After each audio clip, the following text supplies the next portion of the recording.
membawa kita kepada kebenaran-kebenaran yang luar biasa yang harus kita alami dari peristiwa kematian atau peristiwa salib Yesus. Oleh sebab itu tema kita pagi hari ini berbicara tentang kuasa perjamuan kudus.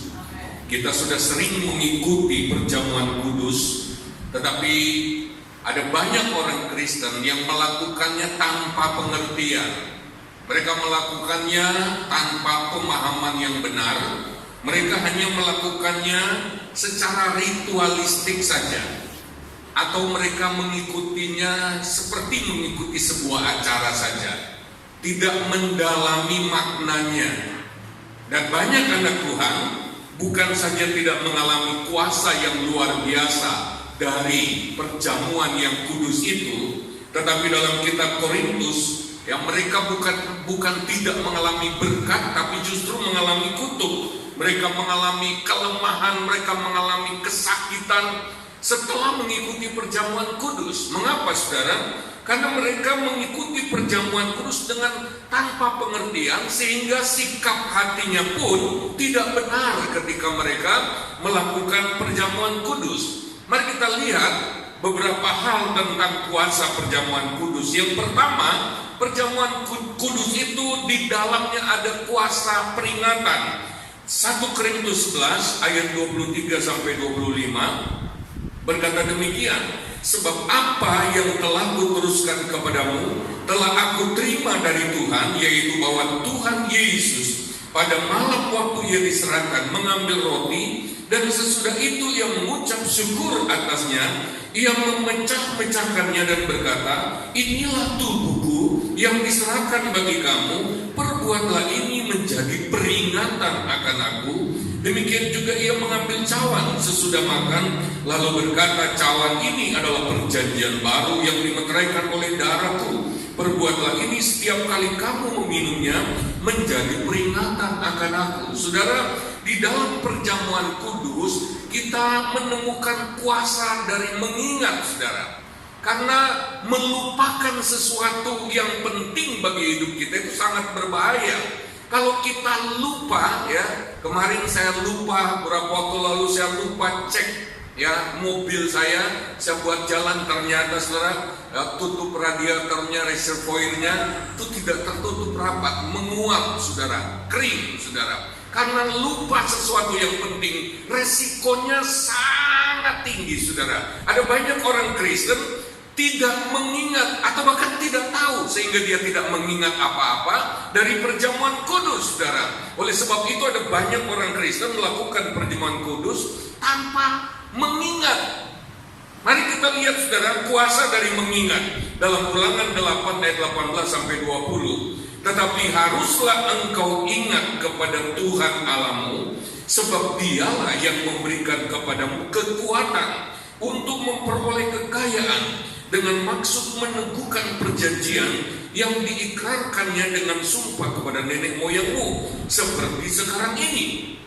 Saudara, dengar baik-baik, kita tidak boleh lupa bahwa yang namanya berkat Tuhan, ya, itu kita hanya bisa dapatkan dengan kekuatan daripada Tuhan. Dan tujuannya, ya, kalau Allah memberkati kita itu karena perjanjiannya. Karena ada janji Tuhan untuk menggenapkan janji Tuhan. Jadi kalau kita tidak hidup dalam perjanjian Tuhan itu, kita tidak akan diberi kekuatan untuk mendapatkan berkat. Hanya orang-orang yang ingat ini perjanjian, ya, kita dengan Tuhan itu ada ikatan perjanjian, sehingga kita harus memohon berkat Tuhan di dalam ikatan perjanjian ini. Kalau kita keluar dari situ, kita akan kebingungan. Mengapa Tuhan tidak beri saya kekuatan untuk mendapatkan apa yang saya butuhkan? Ternyata kita tidak hidup, tidak berjalan di dalam perjanjian dengan Tuhan. Mari kita lihat ayat selanjutnya. Tetapi jika engkau sama sekali melupakan Tuhan Allahmu dan mengikuti Allah lain, beribadah kepadanya, disujud menyembah kepadanya, Aku memperingatkan kepadamu hari ini bahwa kamu pasti binasa seperti bangsa-bangsa yang dibinasakan Tuhan di hadapanmu. Kamu pun akan binasa sebab kamu tidak mau mendengar suara Tuhan Allahmu. Ini akibat dari melupakan, saudara. Begitu banyak orang Kristen yang lupa tentang salib Yesus. Bahkan di tengah-tengah perjamuan kudus mereka tidak ingat apa-apa. Mereka tidak mengalami kuasanya. Kita akan belajar kebenarannya yang luar biasa, saudara. Ulangan pasal 4 ayat 23 sampai 24 masih tentang mengingat, saudara. Hati-hatilah supaya jangan kamu melupakan perjanjian Tuhan Allahmu yang telah diikatnya dengan kamu dan membuat bagimu patung yang menyerupai apapun yang oleh Tuhan Allahmu dilarang kau perbuat. Sebab Tuhan Allahmu adalah api yang menghanguskan, Allah yang cemburu. Lupa, ini akibat lupa. Ulangan pasal 6 ayat 10 sampai 12. Maka apabila Tuhan Allahmu telah membawa engkau masuk ke negeri yang telah dijanjikannya dengan sumpah kepada nenek moyangmu, yakni Abraham, Ishak dan Yakub, untuk memberikannya kepadamu kota-kota yang besar dan yang baik. Kau dirikan rumah-rumah penuh berisi berbagai barang baik yang tidak kau isi, sumur-sumur yang tidak kau gali, kebun-kebun anggur dan kebun-kebun zaitun yang tidak kau tanami. Dan apabila engkau sudah makan dan menjadi kenyang, maka hati-hatilah supaya jangan engkau melupakan Tuhan yang telah membawa kamu keluar dari tanah Mesir, dari rumah perbudakan. Hati-hati, warning. Berbahaya kalau kita melupakan sesuatu yang penting, apalagi karya Tuhan yang menyelamatkan kita dari dosa. Haleluya. Jadi kuasa dari perjamuan kudus adalah untuk memaksa kita ingat. Bukan cuma asal minum lalu kita beriman kepada anggurnya, bukan. Kita beriman kepada karya Kristus. Oleh sebab itu orang Kristen, anak Tuhan, harus tahu apa makna salib. Waktu kita terima perjamuan kudus, kita sedang mengingat semuanya itu. Bahkan kita sedang menerapkan itu kepada diri kita. Inilah saatnya, di saat-saat perjamuan kuduslah kita memberlakukan kembali kebenaran tentang karya Kristus, tentang kuasa darah Yesus, tentang paket keselamatan itu kita terapkan dan berlakukan dalam hidup kita. Haleluya. Yang kedua, saudara, perjamuan kudus memiliki kuasa pemberitaan dan deklarasi tentang salib Yesus. Saat perjamuan kudus dilakukan, kita memberitakan dan sekaligus mendeklarasikan apa yang Yesus lakukan dan apa yang seharusnya kita alami. Mari kita lihat ayat 26 1 Korintus 11 ayat 26. Sebab setiap kali kamu makan roti ini dan minum cawan ini, kamu memberitakan kematian Tuhan sampai Dia datang. Kata memberitakan, saudara, dalam ayat ini dari bahasa asli kata gelo. Kata gelo itu berarti memberitakan, pertama mengajarkan, yang ketiga mendeklarasikan, yang keempat menyatakan. Jadi bukan cuma asal beritakan, tapi mendeklarasikan. Saudara tahu arti mendeklarasikan? Ketika Indonesia mendeklarasikan kemerdekaannya, itu menyatakan sesuatu yang sudah dimiliki oleh Indonesia. Proklamasi, ya, itu deklarasi, saudara, kemerdekaan Indonesia. Saudara, waktu kita menerima perjamuan kudus, kita mempraktekannya, di dalamnya kita harus melakukan pemberitaan. Pemberitaan berarti ada sesuatu yang disampaikan, ada sesuatu yang harus saling kita perkatakan. Yesus sudah mati bagimu, engkau sudah merdeka. Kamu ingat gak? Kamu tahu gak? Dulu Yesus sudah menyembuhkan engkau. Kita harus saling memberitakan, saling menyatakan kebenaran, saling memberitahukan, bahkan mendeklarasikan. Kamu tahu gak? Aku ini sudah bebas oleh darah Yesus. Itu yang dimaksud memberitakan, itu mendeklarasikan. Kita harus menyatakan bahwa penebusan Kristus sudah membebaskan kita dari belenggu dosa. Itu berarti kita dibebaskan juga dari kutuk dosa itu. Kita dibebaskan dari penyakit, kita dibebaskan dari semua yang dikerjakan, yang diikatkan iblis pada kita karena dosa. Siapa yang tahu bahwa dirinya sudah dimerdekakan? Haleluya. Ketika kami berdoa, saudara, saya sudah saksikan minggu yang lalu untuk melawan COVID. Yang Tuhan sembuhkan bukan cuma COVID, saudara. Istri saya yang tadinya nggak bisa angkat kakinya karena kakinya dulu cedera, geser perpun. Sekarang bisa angkat kaki yang cedera ini. Bisa naik turun tangga. Kami tiap pagi naik ke atas untuk olahraga. Punggungnya yang ada benjolan tulang benjol sekarang menjadi rata. Dia kaget sendiri, coba diraba. Ya. Saya sendiri yang radang di sendi tangan ini, kalau pegang sesuatu saudara terlalu lama bisa ujol lepas. Sekarang nggak ada, saudara. Saya bisa begini. Dulu begini saja itu sudah ngeri. Kalau Tuhan berlakukan kuasanya pada kita, kita deklarasikan, kita alami. Saya cuma tahu pada waktu 2 hari menderita, saya cuma tahu di sini ada yang mendorong, bangkit. Kamu itu, tubuhmu itu baik Allah, dan pilu Yesus sudah menyembuhkan. Tiba-tiba dalam bayangan saya melihat diri saya sendiri melompat-lompat seperti seorang prajurit yang baru memukul musuh. Saya terbawa oleh apa yang Roh Kudus taruh di hati saya. Saya bangun. Lalu pada hari yang kedua atau ketiga masih belum enak makan. Saya ajak Ibu Gembala, yuk bangun makan. Dia nggak bisa makan, nggak ada rasa sama sekali. Harus bangkit, Tuhan berkata harus bangkit. Kalau tidak bangkit kita akan dikalahkan. Oleh sebab itu masuk hari ketiga kami sudah menang. Walaupun hari Sabtunya di PCR itu masih galak-galaknya COVID-nya sudah. Saya masih 16, Ibu Gembala sudah 31. 16 itu artinya masih terlalu gesit. Seperti virus baru masuk, tapi dia sudah nggak bikin apa-apa di dalam tubuh. Dia sudah nggak bikin sakit lagi. Kami sudah menang. Ada begitu banyak penyakit yang dipulihkan. Jadi kalau Tuhan sembuhkan, dia nggak cuma pilih COVID saja yang disembuhkan.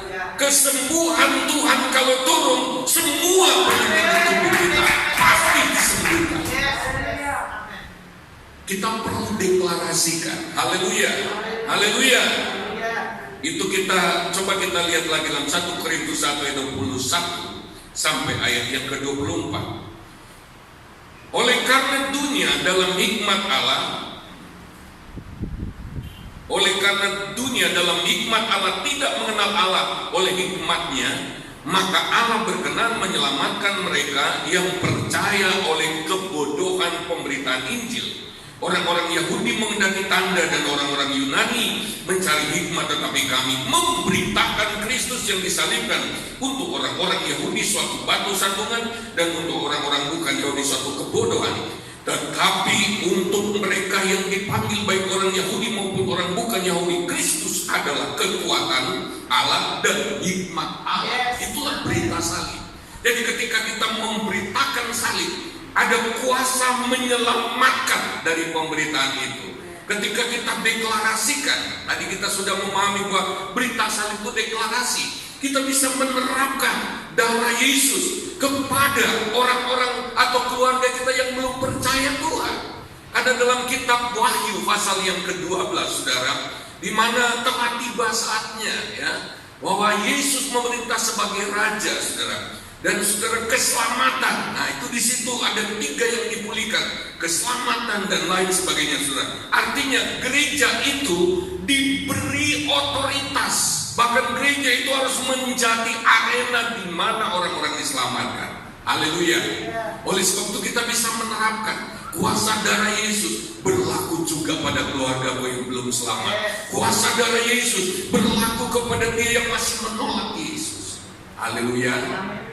Mari kita percaya, kita deklarasikan. Dalam Roma 1 ayat 16 berkata, sebab aku mempunyai keyakinan yang kokoh dalam Injil, karena Injil adalah kekuatan Allah yang menyelamatkan setiap orang yang percaya, pertama-tama orang Yahudi, tapi juga orang Yunani.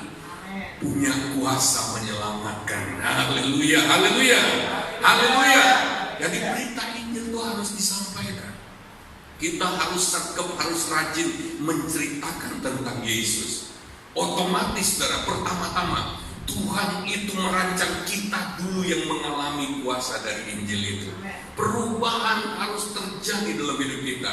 Makanya kita harus paham Injil, kita harus paham berita salib, kita harus terapkan setiap kebenaran di dalam hidup kita. Kebenaran tentang salib harus terjadi. Oleh sebab itu anak Tuhan, jangan miskin firman, jangan miskin kebenaran-kebenaran tentang salib. Kalau ditanya, dia nggak bisa jawab, dia nggak tahu apa yang dia percaya. Lalu bagaimana itu terjadi dalam hidupnya? Kalau nggak terjadi dalam hidup kita, apa yang kita mau beritakan? Roma 12 ayat 1-2, kita harus berubah, kita harus ibadah sejati dan berubah. Tidak boleh sama dengan dunia. Kalau sama dengan dunia, lalu kita mau ngomong apa? Mereka akan bilang bodoh wae, sama saja kan? Harus ada sesuatu yang berbeda di dalam hidup kita, baru orang akan tertarik. Ada apa dengan Anda? Apa yang terjadi dengan hidupmu? Apa yang kau alami? Bagaimana itu terjadi? Perubahan dalam hidup kita, sesuatu yang berbeda dalam hidup kita, itu akan menjadi daya tarik, membuka pintu, membuka akses. Apalagi dengan teman kita sendiri, kita akan dengan bebas menceritakan. Kita hutang berita Injil pada mereka yang masih terhilang. Haleluya. Kita hutang. Kalau mereka nanti masuk neraka, mereka akan menjerit-jerit. Dulu aku temannya pendeta James Moya, tapi dia nggak pernah beritakan, dia nggak pernah ngomong. Kalau sudah lihat FB saya sekarang, apa yang saya muat di sana, yang mengaminkan bukan cuma anak Tuhan, yang menyukai itu juga ada yang bukan anak Tuhan. Haleluya. Jadi isinya bukan cuma yang gak ada kaitannya dengan kerajaan Allah. Beritakan. Pulang rumah deklarasikan. Deklarasikan, suami deklarasikan Injil kepada istrinya, istri mendeklarasikan Injil kepada suaminya, orang tua mendeklarasikan Injil kepada anak-anaknya, anak-anaknya juga bisa mendeklarasikan kuasa Injil untuk orang tuanya. Haleluya. Haleluya. Yang ketiga, saudara, dalam perjamuan kudus ada kuasa pemberesan diri di hadapan Allah. Kita baca 1 Korintus 11 ayat 27 sampai 32. Jadi barang siapa dengan cara yang tidak layak makan roti atau minum cawan Tuhan, ia berdosa terhadap tubuh dan darah Tuhan. Karena itu hendaklah tiap-tiap orang menguji dirinya sendiri, dan baru sesudah itu ia makan roti dan minum dari cawan itu. Karena barang siapa makan dan minum tanpa mengakui tubuh Tuhan, ia mendatangkan hukuman atas dirinya. Sebab itu banyak di antara kamu yang lemah dan sakit, dan tidak sedikit yang meninggal. Kalau kita memuji diri kita sendiri, hukuman tidak menimpa kita. Tapi kalau kita menerima hukuman dari Tuhan, kita dididik supaya kita tidak akan dihukum bersama-sama dengan dunia ini. Lihat saudara, pada waktu kita diperhadapkan perjamuan kudus, kita dipaksa, ayo bereskan dirimu, ayo periksa dirimu, ayo cek dirimu, ada enggak ganjalan-ganjalan dalam dirimu. Terus ada mungkin orang berkata, wah aku nggak layak, aku harus menghindar, aku harus menolak perjamuan kudus. Nggak bisa menolak. Ketika kita, saya belum layak, jadi saya nggak mau terima. Itu namanya berkeras hati dan melecehkan darah Kristus. Lebih parah akibatnya. Kalau kita minum tanpa kelayakan, paling-paling kita dididik oleh Tuhan. Kamu keliru, kamu cara minumnya salah, sikapmu salah, sikapmu nggak benar, nggak pakai pengertian, kamu nggak menghormati karya salibku, kamu nggak menghormati pengorbanan darahku, dalam pikiranmu nggak ada isi apa-apa, kamu asal saja. Paling-paling dididik Tuhan. Tapi penolakan terhadap tubuh dan darah Yesus kan, saya kan belum layak, saya belum berdamai, oh saya masih ada ganjelan, saya masih ada kepahitan, saya belum bereskan. Terus kita tolak. Itu lebih parah lagi. Itu sama dengan menolak karya Kristus. Itu berarti kita mulai melakukan pelecehan lebih dalam lagi. Oleh sebab itu ketika seorang diperhadapkan dengan perjamuan kudus, dia nggak bisa maju atau mundur kalau dia belum membereskan. Haleluya. Dia maju, dididik Tuhan, nanti dihajar Tuhan. Kalau belum membereskan diri, mundur lebih parah lagi. Itu menjadi umpan iblis. Oh, ini anak Tuhan yang satu ini, dia berkeras hati.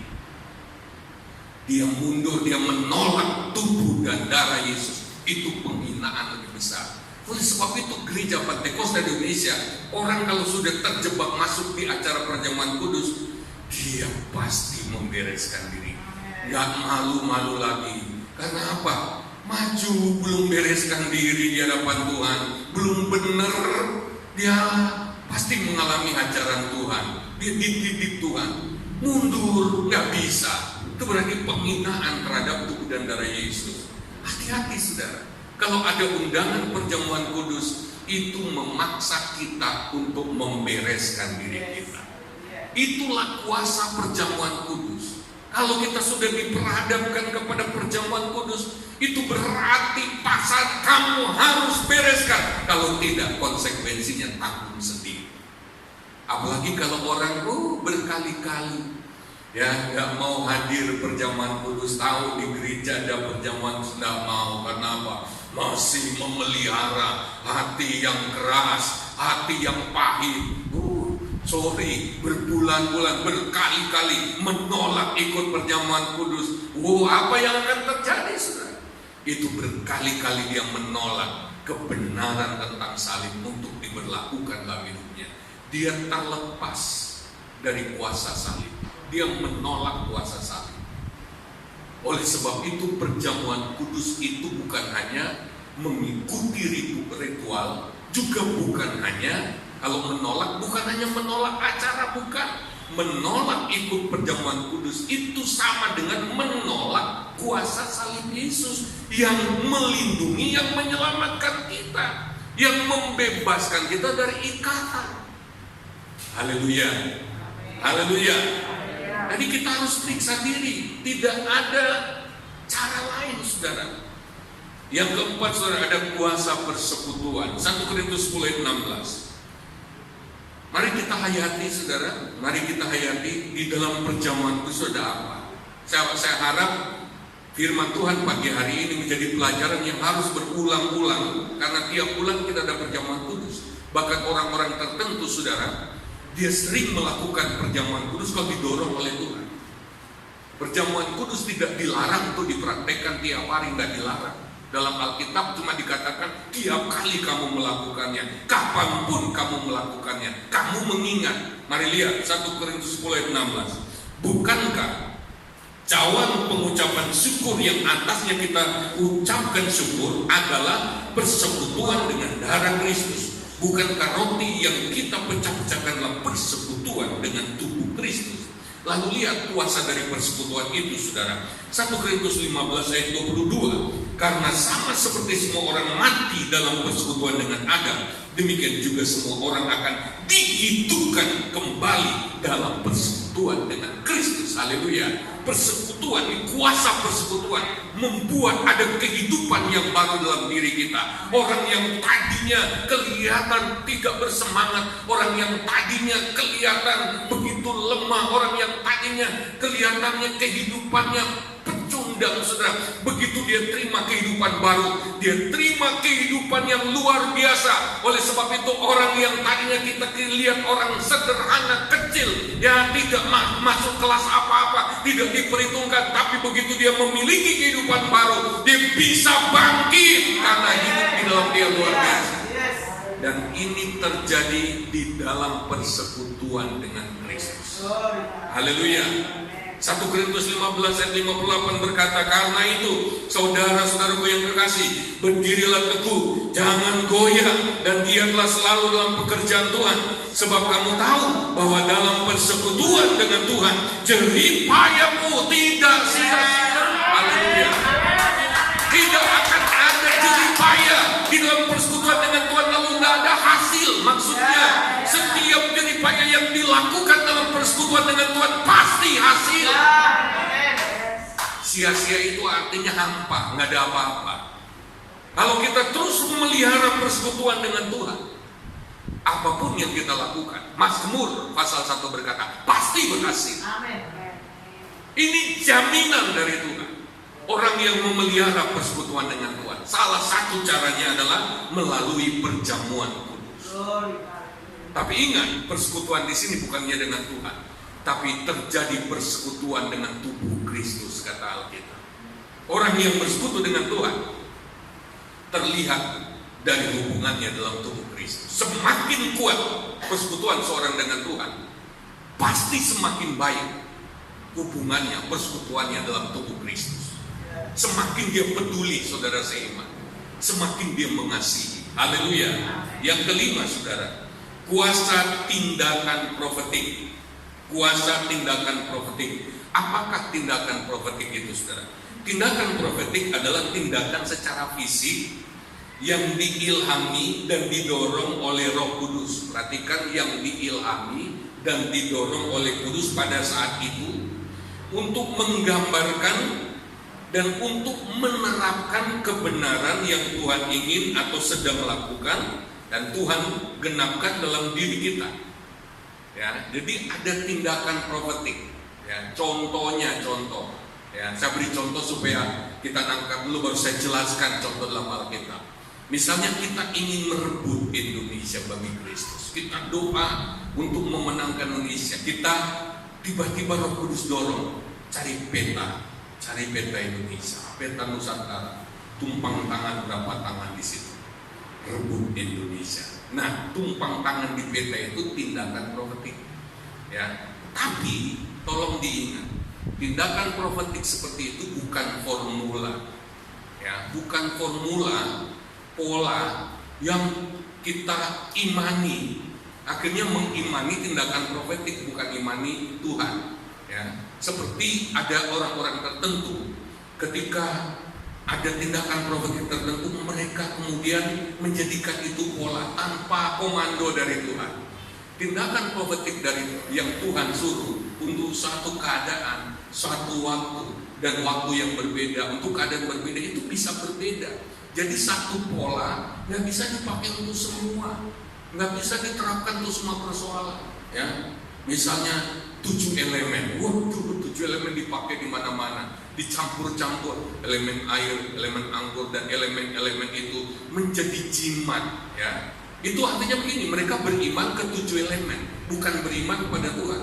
Kalau beriman pada Tuhan itu datang sama Tuhan dulu. Tuhan, kami berharap kepadamu, kami bersandar pimpinanmu, kami bersandar hikmatmu Tuhan. Apa yang harus kami lakukan hari ini? Kalau Tuhan kasih tahu, lakukan tindakan ini, kita baru lakukan. Itu tindakan profetik. Kecuali perjamuan kudus dan beberapa kebenaran yang lain, itu memang ada perintah untuk lakukan terus-menerus. Mari kita belajar, saudara. Mari kita lihat. Jadi saya peringatkan kita untuk tidak sembarangan, tidak lata ikut-ikutan. Sampai kemana-mana buat punya urapan. Ya. Apa Tuhan suruh? Ya. Apa disuruh Tuhan? Minyak urapan itu juga tindakan profetik. Aslinya minyak urapan itu nggak ada kuasa. Yang menyembuhkan Tuhan. Kenapa beriman pada minyak urapan? Itu penyembahan berhala. Hati-hati dalam praktek penerapan tindakan profetik. Tindakan profetik itu cuma tindakan fisik yang menggambarkan. Tapi seringkali orang sudah terjebak kepada kuasa minyak urapan. Yang kita sedang belajar hari ini, kuasa kebenaran yang ada di baliknya. Haleluya.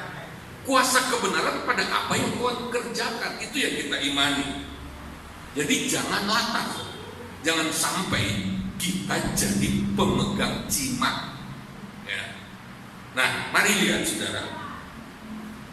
Tuhan tidak ingin kita menjadikan tindakan profetik sebagai pengganti Tuhan, sehingga sudah nggak perlu mel Tuhan. Kita bawa, kita praktekkan, nggak ada komando. Hidup dalam dosa, praktek tindakan profetik apa-apaan.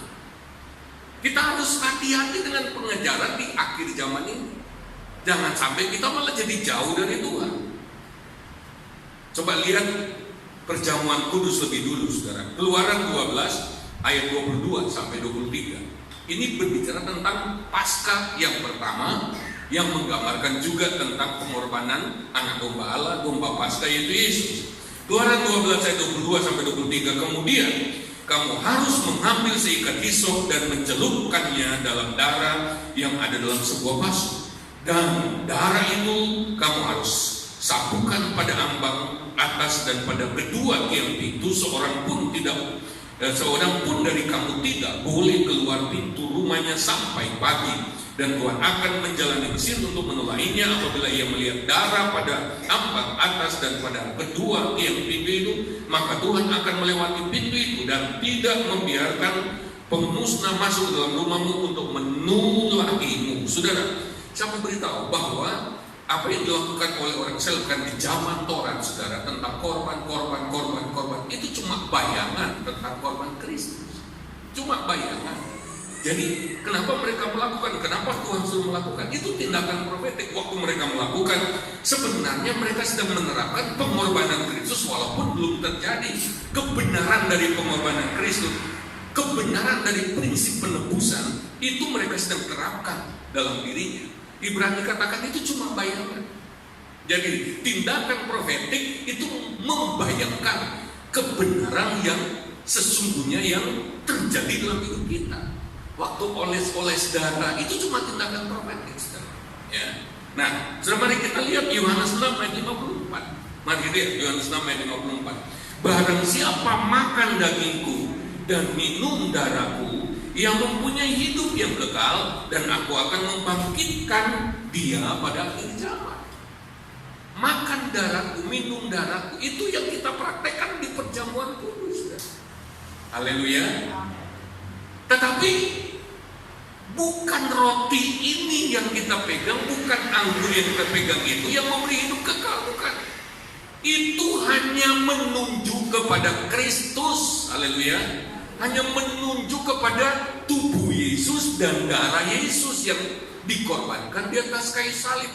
Oleh sebab itu waktu kita praktek perjamuan kudus, bukan mengimani rotinya, bukan mengimani cawannya, tapi mengimani korban tubuh Yesus dan darah Yesus di atas kayu salib. Haleluya. Pikiran kita terarah ke sana. Yohanes 6 ayat 55 berkata, sebab dagingku adalah benar-benar makanan dan darahku adalah benar-benar minuman. Ayat 56, barang siapa makan dagingku dan minum darahku, ia tinggal di dalam aku dan aku di dalam dia. Sekarang kita lihat beberapa contoh tindakan profetik, saudara. Pertama kita lihat atau kita ingat cerita hancurnya tembok Yeriko. Tuhan bilang, kelilingilah, kamu muter-muter, kelilingi tembok Yeriko. Hari terakhir 7 kali, itu berarti 13 kali. Maka orang sering berkata angka 13 itu angka sial, menghancurkan. Ya. Lalu tembok segede itu mana bisa dihancurkan dengan keliling? Orang kelilingan itu cuma melambangkan begini, melambangkan mengelilingi itu berarti penguasaan, menguasai. Orang Israel disuruh ya mempraktekkan penguasaan, mempraktekkan penaklukan ya atas kota Yeriko yang Tuhan akan lakukan bagi mereka. Haleluya. Ya. Mereka belum bisa menaklukkannya kecuali mereka praktek itu dulu. Dengan mengelilingi itu dengan bebas, mereka muter dalam bayangan pikiran mereka. Kota Yeriko itu tidak lepas lagi dari mereka. Mereka sudah mengepungnya. Dalam praktek itu mereka sedang menerapkan penaklukan. Bukan seperti cara biasa, bukan menggempur, mendobrak lalu kemudian berperang di dalam bukan.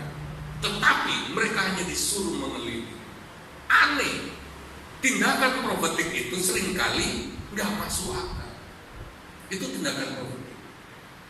mengalahkan tembok segede ini, kereta bisa jalan di atasnya hanya dengan mengelilingi. Sampai kapan? Ini apa bukan tindakan yang konyol? Tapi karena Tuhan yang suruh, mereka taat saja. Itu tindakan profetik. Tapi itu tidak pernah diulangi di kota lain.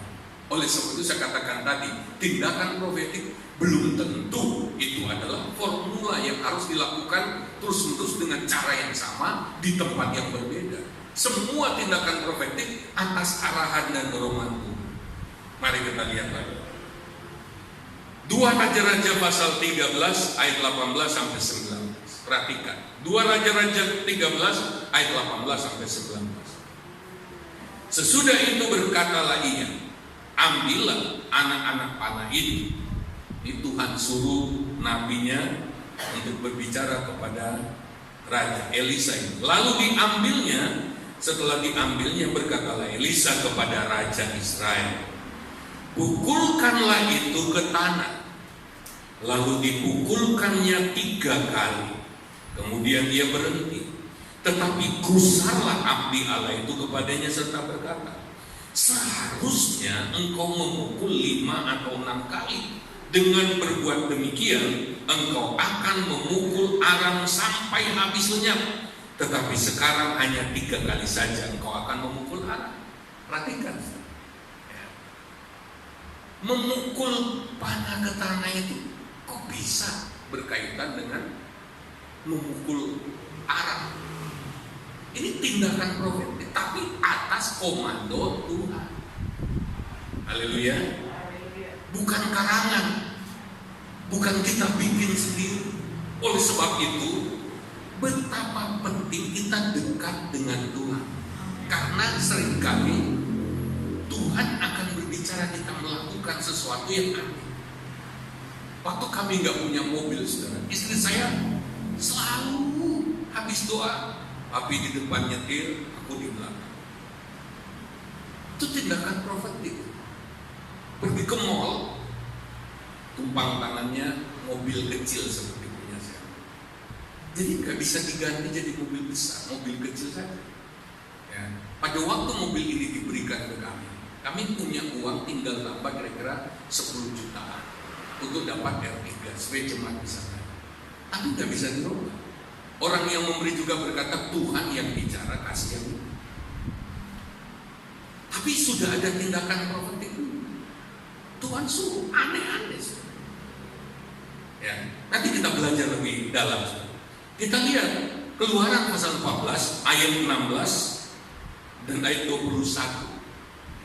Dan engkau angkatlah tongkatmu dan ulurkanlah tanganmu ke atas laut dan belalah airnya sehingga orang Israel akan berjalan dari tengah-tengah laut di tempat kering. Lalu Musa mengulurkan tangannya ke atas laut dan semalam-malaman itu Tuhan menguak air laut dengan perantaran angin timur yang keras membuat laut itu menjadi tanah kering, maka terbelah air. Jadi siapa yang membelah laut? Oh, Musa cuma angkat tangan. Ayat ini berkata, yang belah itu Tuhan, bukan tongkatnya Musa. Jadi tongkat Musa itu cuma tindakan profetik. Kamu angkat saja tongkatmu itu, angkat saja. Nggak ngapa-ngapain, angkat, jadi pukul air, angkat saja. Musa nggak bolak-balik, dor, dia cuma disuruh angkat. Dan kamu harus mengimani laut itu terbelah. Tetapi pelaku utamanya adalah Yesus atau Tuhan. Haleluya. Tuhanlah pembelahnya. Tapi aneh, bisa nggak Tuhan langsung belah sendiri? Kamu duduk-duduk nggak usah lakukan apa-apa. Wes meneng turu wae, nanti aku belah. Begitu kamu bangun, itu sudah terbelah. Bisa. Tapi Tuhan bilang angkat tongkatmu. Haleluya. Ada kekuatan apa di tongkat Musa? Itu tongkat biasa. Dan memang ayat ini berkata yang bertindak adalah Tuhan. Tapi tindakan profetiknya adalah Musa, angkat tongkat. Simbol dari kuasa. Ada kalanya Tuhan menyuruh kita melakukan sesuatu. Orang yang sakit disembuhkan, berkali-kali Tuhan bilang angkat bilangmu jalan. Belum tahu sembuh atau tidak, tapi kamu harus bertindak. Kamu harus berlaku seperti yang kamu harapkan. Kamu berlaku seperti orang sembuh. Haleluya. Ketika Yesus menyembuhkan seorang yang matanya buta, saudara, Yesus oles dengan tanah becek sudah diludahi. Udah begitu Yesus katakan, kamu pergi ke kolam basuh. Bisa nggak saat itu matanya langsung pulih? Bisa. Tapi dia harus melakukan tindakan profetik. Waktu apa? Waktu berjalan. Haleluya. Habis dia membasuh dengan air, matanya pulih, melihat. Tapi kita tidak sembarangan melakukannya sebagai pola. Sekarang kita lihat tindakan profetik yang lain. 2 Tawarik 20 ayat 21 sampai 22. 2 Tawarik 20 ayat 21. Setelah ia berunding dengan rakyat, ia mengangkat orang-orang yang akan menyanyi nyanyian untuk Tuhan dan memuji Tuhan dalam pakaian kudus yang semarak pada waktu mereka keluar di muka orang-orang bersenjata, sambil berkata, nyanyikanlah nyanyian syukur bagi Tuhan, bahwasanya untuk selamanya kasih setianya. Ketika mereka mulai bersorak dan menyanyikan nyanyian pujian, dibuat Tuhanlah penghadangan terhadap Bani Amon dan Moab dan orang-orang dari pegunungan Seir yang hendak menyerang Yehuda, sehingga mereka terpukul kalah. Lihat saudara, ada kaitan apa antara pujian sorak-sorai dengan Tuhan yang sedang bekerja di medan perang? Ada kaitan apa? Waktu orang Israel dipersiapkan dengan pakaian khusus, itu tindakan profetik menggambarkan apa yang terjadi di medan perang yang Tuhan sedang kerjakan. Mereka harus menggambarkannya, dan itu atas komando Tuhan. Jadi mereka harus menang. Padahal mereka nggak lihat apa yang Tuhan sedang lakukan. Tapi mereka sedang melakukannya seolah-olah itu sedang terjadi atau sudah dialami.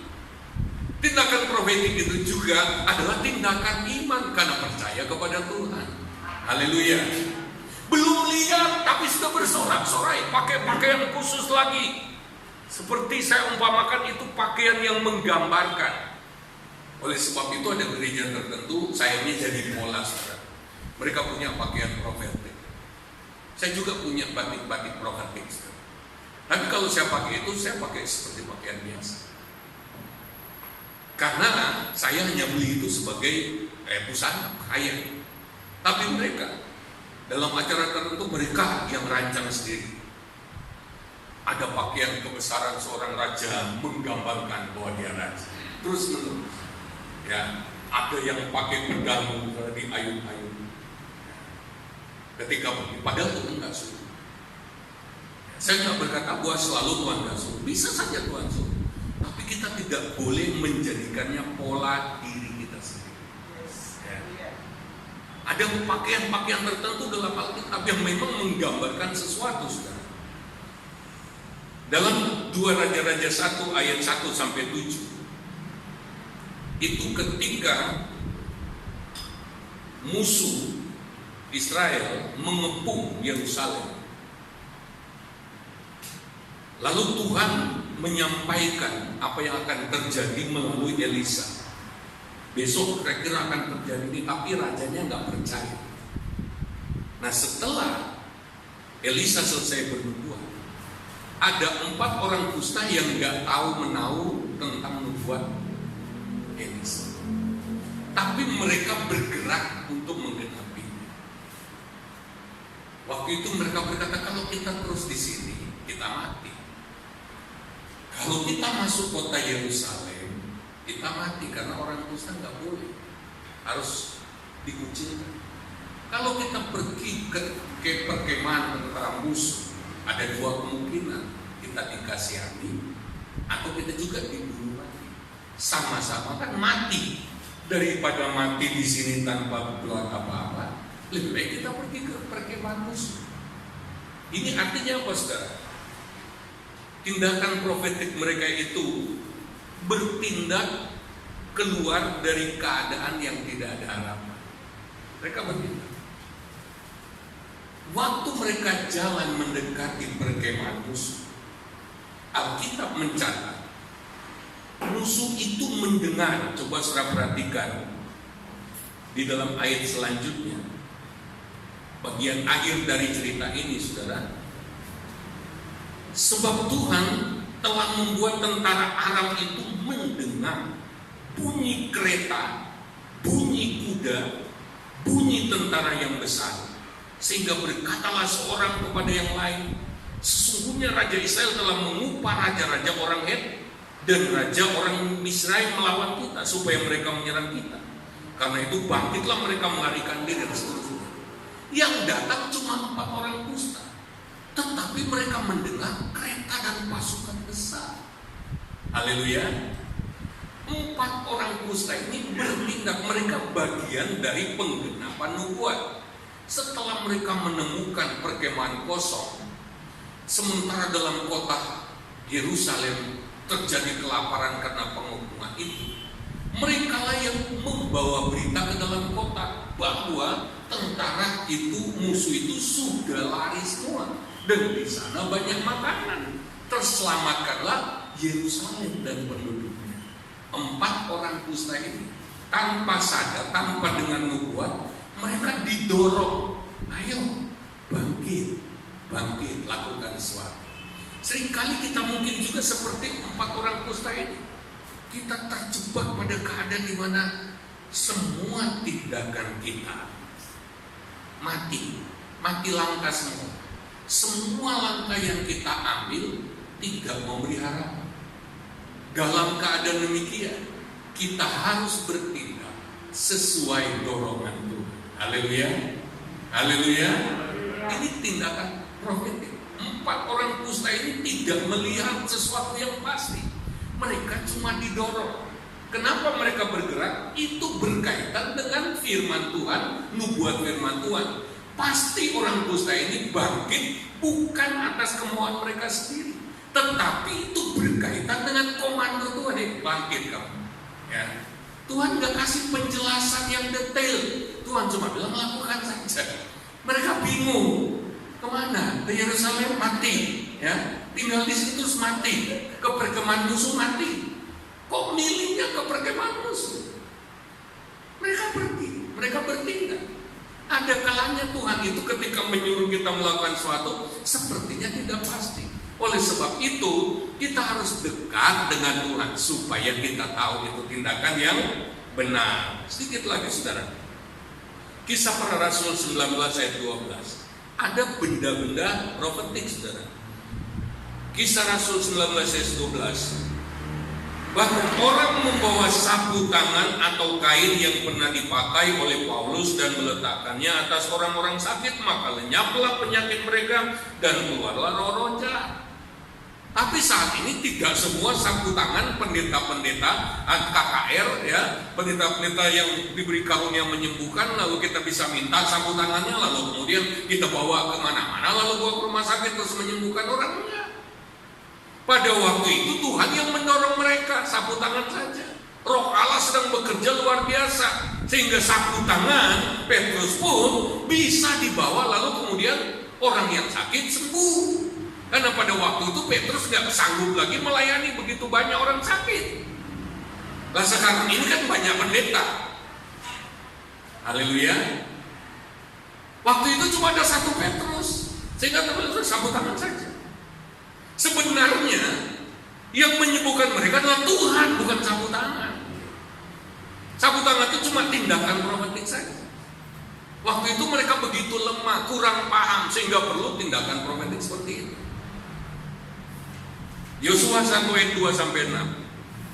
Yosua 1 ayat 2 sampai 6. Hambaku Musa telah mati, sebab itu bersiaplah sekarang. Seberangilah sungai Yordan, engkau dan seluruh bangsa ini menuju negeri yang akan kuberikan kepada mereka, kepada orang Israel itu. Setiap tempat yang akan diinjak, perhatikan, setiap tempat yang akan diinjak oleh telapak kakimu kuberikan kepadamu, seperti yang telah kujanjikan kepada Musa dari padang gurun, dan seterusnya yang diinjak oleh telapak kaki. Itu artinya begini, kalau kau nggak injak dengan telapak kakimu, nggak akan diberikan padamu. Kamu harus injak. Aku akan memberikannya, tapi kamu harus menginjaknya. Haleluya, haleluya. Itu menginjak itu adalah tindakan profetik, tapi ini disuruh Tuhan, injak. Nah sekarang ini ada banyak orang praktek kayak ini tanpa disuruh Tuhan. Dia injak sebidang tanah, diinjek sampai dia mati, Tuhan gak kasih sama dia. Kita harus berdoa, lalu tangkap Tuhan suruh kita ambil. Ada saatnya di mana Tuhan bilang, kamu diam, aku yang bertindak. Ada saatnya Tuhan bilang, jangan lakukan apa-apa, diam. Tapi ada saatnya Tuhan suruh tindakan yang aneh. Coba kalau Yosua bilang, wah, kelilingi seluas ini, lempo aku ini, mohon. Tapi keharusan dan kamu harus injek itu semua. Bahkan dikasih gambarannya, coba lihat. Dari padang gurun dan gunung Libanon yang sebelah sana itu sampai ke sungai besar, yakni sungai Efrat, seluruh tanah orang Het sampai ke laut besar di sebelah matahari terbenam, semuanya itu akan menjadi daerahmu. Digambarkan lagi jelas, yang kamu harus injak itu ditunjukkan daerahnya. Haleluya. Tuhan yang suruh. Tindakan profetik ini sangat berkuasa. Kalau nggak dilakukan, kebenarannya nggak terjadi. Hari ini kita kembali ke perjamuan kudus, saudara. Jadi apa yang kita lakukan dalam perjamuan kudus? Waktu kita menerima perjamuan kudus, itu kita sedang memperlakukan kuasa darah Yesus di kita. Kita harus ingat. Makanya kita harus belajar apa saja kuasa darah Yesus itu. Apa saja yang terjadi di salib. Lalu kita berlakukan. Kita bersyukur Tuhan itu memberikan kita sakramen perjamuan kudus yang bisa kita lakukan kapan saja. Haleluya. Kapan saja. Kalau Tuhan mendorong kita kapan saja, lakukan perjamuan kudus. Boleh nggak di rumah? Boleh. Kalau Tuhan suruh, boleh.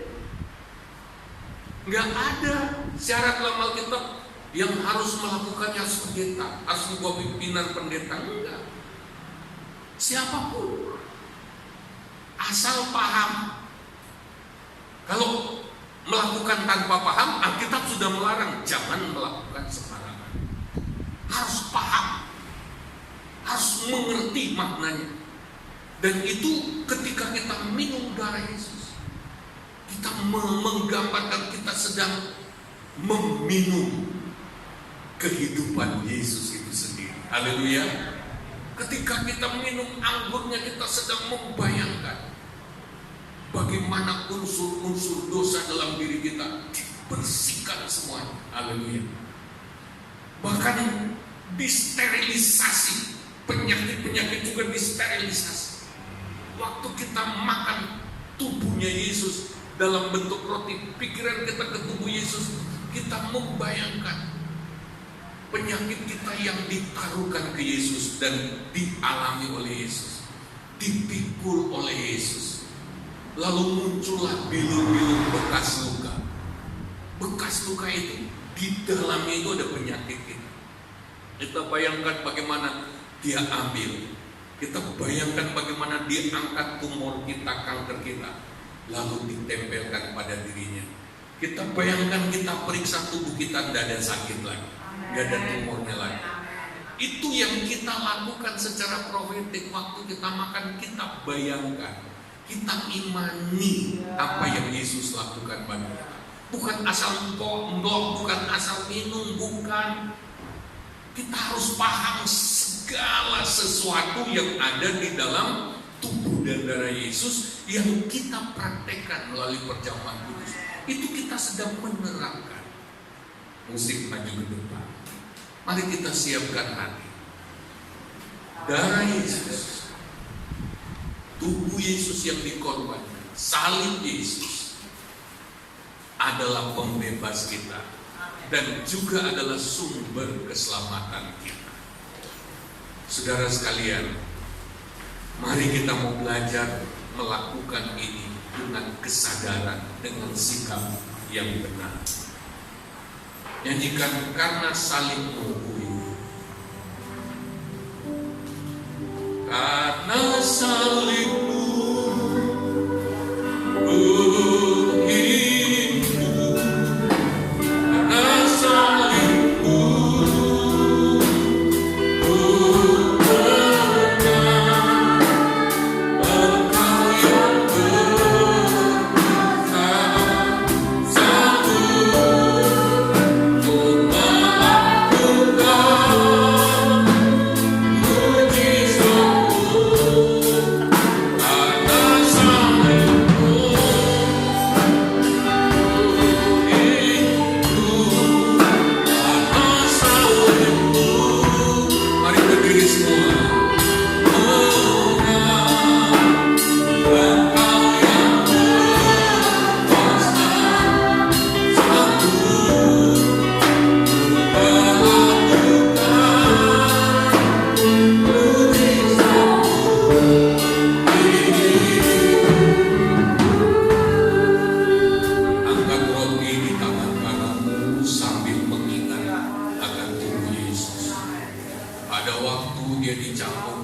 Kita ingat bagaimana daging Yesus pecah hancur. Harusnya itu. Tetapi dengan hancurnya tubuh Yesus, itu membebaskan kita dari kehancuran. Dengan sobek-sobeknya daging Yesus, itu membebaskan kita dari cedera berpecah. Dengan timbulnya luka-luka di tubuh Yesus, di dalamnya terkandung penyakit-penyakit ini, kita dibebaskan dari penyakit. Malam itu waktu Yesus mengambil roti dan memecah-pecahkan, Dia berkata, inilah tubuh. Artinya pikiran kita harus diarahkan ke tubuh Yesus. Dipecah-pecahkan. Itu bukan hal yang kecil, saudara. Terima kasih Tuhan. Mari arahkan hatimu kepada Tuhan Yesus. Terimalah kesembuhan dari Tuhan. Mari kita makan di dalam nama Yesus. Dalam nama Yesus. Haleluya.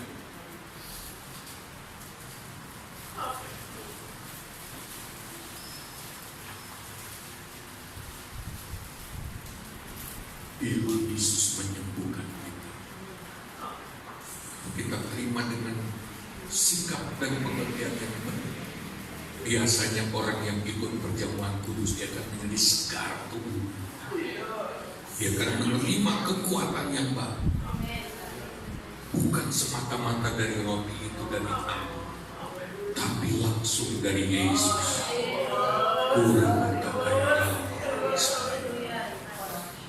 Angkat cawan di tangan kanan.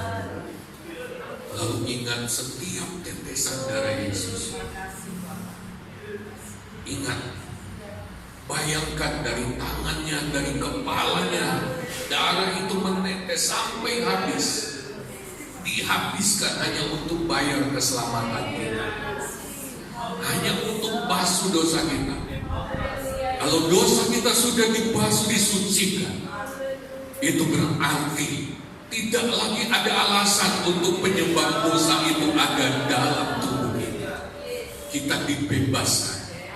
Malam itu yang mengambil cawan, dan dia berkata, ini adalah cawan perjanjian baru yang dimenteraikan oleh darah.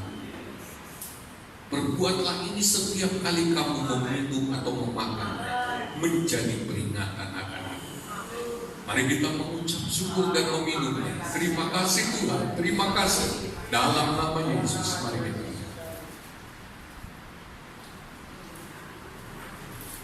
Tuhan, kami terima karya salib Tuhan pagi ini. Kami terima karya pengorbanan, dan kami percaya itu terjadi dalam hidup kami, terjadi dalam keluarga kami. Kuasa salib-Mu menyelamatkan kami, kuasa darah-Mu membebaskan kami, kuasa bilur-bilur-Mu menyembuhkan kami. Bahkan keselamatan yang daripada-Mu membuka pintu berkat, membuka pintu anugerah.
Haleluya. Firman yang begitu menguatkan dan meneguhkan.